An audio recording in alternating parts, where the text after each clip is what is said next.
இங்கே ஒரு நண்பர் இருக்கிறார். அவரிடம் ஒரு பாடல் பாட கேட்போம்.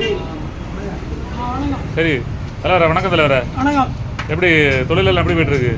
நல்லா இருக்கு. பால்வெட்டு தொழில் இல்லையா? சரி, அந்த பால்வெட்டு இப்போ கொஞ்சம் மழையினால கொஞ்சம் கஷ்டம். இப்போ மீண்டும் மழை தோந்துருக்கு. அழகான ஒரு இன்னைக்கு ஞாயிற்றுக்கிழமை நல்ல ஒரு பக்தி கானம் பாடுங்க பார்ப்போம். பாடுங்கள் ஒரு பக்தி கானம். தேவனுக்கு மகிமை தூக்கி எடுத்தார், தன் கரத்தை நீட்டி வெச்சித்தார். சவுண்டு கூட்டி பாடுங்க. சாவுண்ட பள்ளத்தாக்கு மீது ஆண்டவர் என்னை பாதுகாத்து வழிநடத்துகின்றார். ஆண்டவரே, பல்வேறு வழிகளும் பாடுகளும் மத்திய ஆண்டவர் என்னை நடத்தி கொண்டிருக்கிறார். என்னை ஆண்டவர் பார்த்து கொண்டிருப்பார். நான் நினைக்கும் போது எனக்கு மட்டும்தான் சோதனை, ஆனால் எல்லாருக்கும் சோதனை கஷ்டங்கள் எல்லாம் உண்டு. ஆனால் ஆண்டவர் ஒருபோதும் கைவிடுவதில்லை. சோதனை இல்லைன்னா வாழ்க்கை நல்லா இருக்காது. இரவு இல்லைன்னா பகல் நல்லா இருக்காது. நல்லா இருக்காது.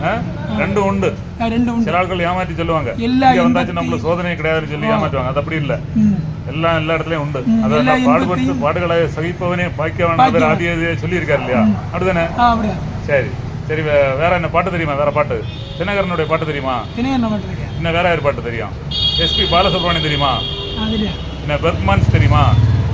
பாட்டு கேட்டதில்லை. என்ன பாட்டு கேட்டிய?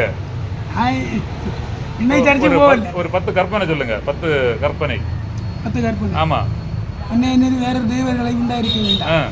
பிற மனைவிகளை திச்சாகி இருப்பாயா, கொலை செய்ய இருப்பாயா, அடுத்து களவு செய்ய இருப்பாயா, பிற தெய்வத்தை நமஸ்கரிக்க இருப்பாயா. 10 கற்பனை உண்டு. மறந்து இவ்வளவு நாள் போனாலும் 10 கற்பனையே தெரியல. உன்னை போல் பிறரை நேசிப்பாயாக. சரி, அப்போ பக்கத்துல ஒரு ஆளு இன்னைக்கு வறுமையில இருக்காரு.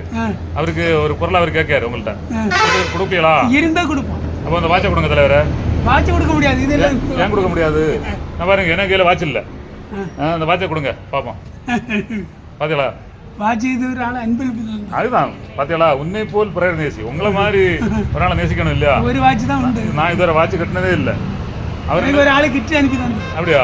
அவர் என்ன சொல்லிருக்காருன்னா, யார் என்ன கேட்டாலும் கொடுக்கணும். கொடுத்துட்டு என்னை நோக்கி வா, எனக்கு பரலோகத்தில் பொக்கிஷங்களும் இளைப்பாறும் தருவேன். ஆனா நீங்க இப்பளே தரல எனக்கு கேட்டவர். சரி, இனிமேல எல்லாரும் கொடுக்கணும் இல்லையா? எல்லாரும் கொடுக்க வேண்டாம்.